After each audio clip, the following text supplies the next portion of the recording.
Hola hermanos, entramos el 24 de noviembre, viernes del año 2017, siglo XXI, de la liturgia de la Iglesia Católica, el ciclo A. Estamos en tiempo ordinario, que acaba pronto. En Lucas 19,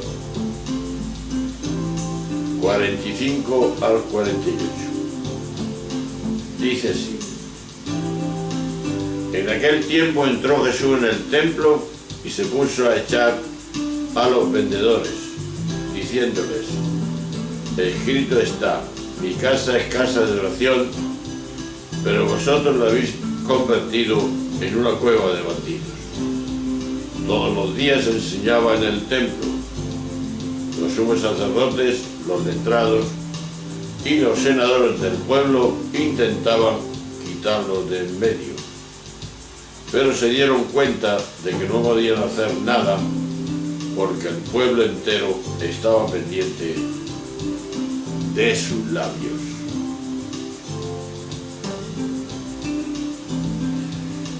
De una manera escueta, limando siempre todo aquello que pudiera parecer más brusco o doloroso, Lucas señala o relata el episodio del templo sin apenas incidir en su significado.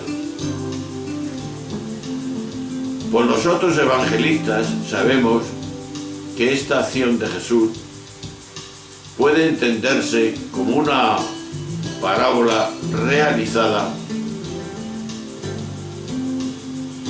constituyó el detonante que provocó la muerte de Jesús.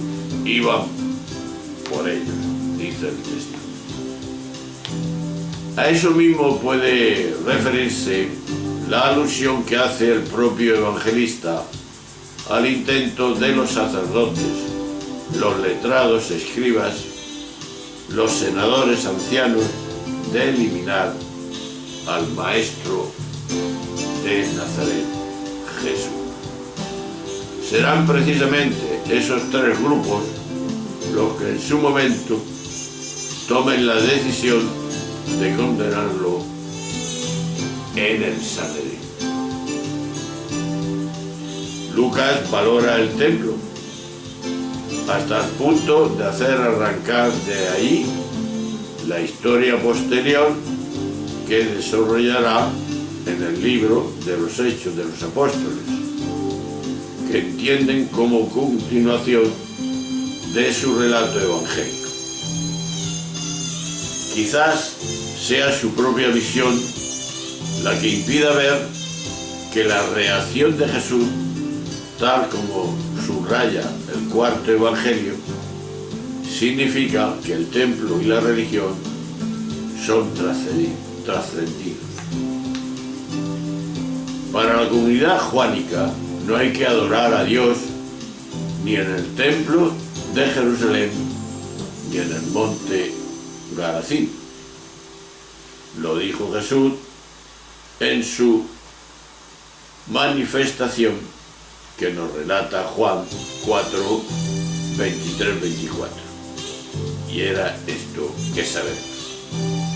Ha llegado la hora en que los que rinden verdadero culto al Padre lo adoran en espíritu y en verdad. El Padre quiere ser adorado así.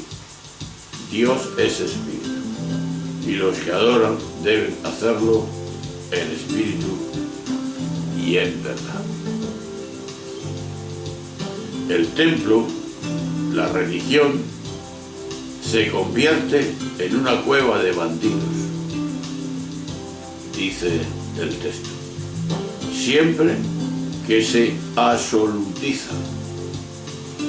Las personas religiosas se sorprenden y se escandalizan cuando algún escritor contemporáneo habla despectivamente de los mercaderes del templo, refiriéndose a la iglesia. Quienes se escandalizan quizá deberían recordar que fue el propio Jesús quien se expresó de ese modo. Y es que la religión que se absolutiza vive para sí, es decir, para el interés de sus gestores y de todos aquellos que obtienen de ella beneficio. Y esa misma actitud la que convierte en cueva o refugio de bandidos, es decir, de quienes no dudan en robar aquello que apetece. Y no parece haber robo más sangrante que el del absoluto, porque eso es lo que con frecuencia hacen las religiones. Y esto es duro: secuestrar a Dios y ponerlo a su servicio, no al servicio de los demás, de la gente. Basta tomar un poco de distancia de lo que pueda ser las propias creencias religiosas para apreciarlo con nitidez. ¿A quién adoramos?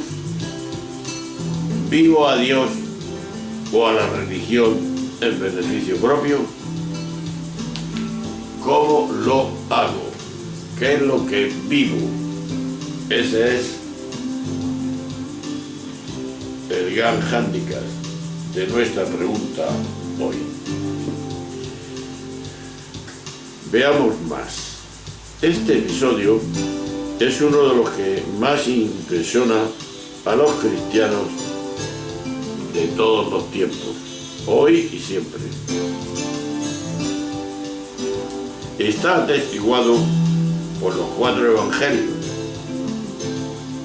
El hecho ocurrió cuando Jesús llegó a Jerusalén, poco antes de su pasión. Juan lo adelanta al comienzo de la vida pública de Jesús, para que sirviera de ventana a través del cual leer el resto del Evangelio. Pero no solo eso. Este hecho fue la acusación definitiva que se produjo contra Jesús en el juicio religioso. Mateo 26, 60, 61. Y fue también el motivo de burla que le echaron en cara a Jesús cuando agonizaba en la cruz. Mateo 27, 40. Entonces, pues, ante el resto simbólico más determinante de la historia de Jesús, porque el templo era el corazón de la vida religiosa de Israel, allí acudían los judíos piadosos de todo el mundo, como ahora acuden al muro de las Lamentaciones, lo único que queda en pie de aquel templo. El templo era el lugar del culto, de los sacrificios rituales, pero era también un negocio fabuloso con los que se enriquecían los sacerdotes del que vivía casi toda la ciudad de Jerusalén. Un escándalo. Esto está perfectamente atestiguado por el famoso Jeremías. Y esto es, obviamente, lo primero que denunció Jesús: la religión presentada en el templo no puede convertirse en un oficio para vivir y menos en un negocio para acumular capital capitalista. Pero el gesto de Jesús hubo algo más que radical. En contra de lo que se suele decir en los evangelios, No hay ni un solo dato claro y seguro de que Jesús fue al templo a rezar o particularmente o participar en su liturgia. La religiosidad de Jesús no estaba ligada al templo, ni Jesús entendió la religiosidad vinculada al templo alguno. Juan 4, 19, 24. Por eso el primer mártir, Esteban, afirma que Dios no habita en los templos que hacemos los hombres. Hechos 7:48. Ni los cristianos tuvieron templos hasta el siglo IV. Le llamaban los romanos ateos porque ni tenían templos ni tenían tampoco esculturas que alabar. Rezaban en el Espíritu, porque en ellos habitaba el Espíritu Santo. Para Jesús lo sagrado no es edificio o determinados espacios. Lo sagrado para Jesús son las personas, lo que he dicho antes. Porque cada ser humano, sobre todo en los que sufren, ahí está donde está Dios. Y por último, la más decisiva desviación de la Iglesia en su larga historia ha sido centrarse más en el templo, es decir, en lo sagrado, que en las personas, en lo humano. Así se ha afirmado el poder de los sacerdotes, pero se ha debilitado la fuerza del Evangelio. La pregunta es obvia. ¿No es urgente corregir este problema capital? La fuerza está en el Espíritu, no está en el templo, ni en los templos, ni en lo sagrado. Lo sagrado es el hombre. Pues ahí queda eso y nos volvemos a preguntar lo que hemos dicho antes. ¿Vivo a Dios en la religión en beneficio propio? Un saludo, hasta luego.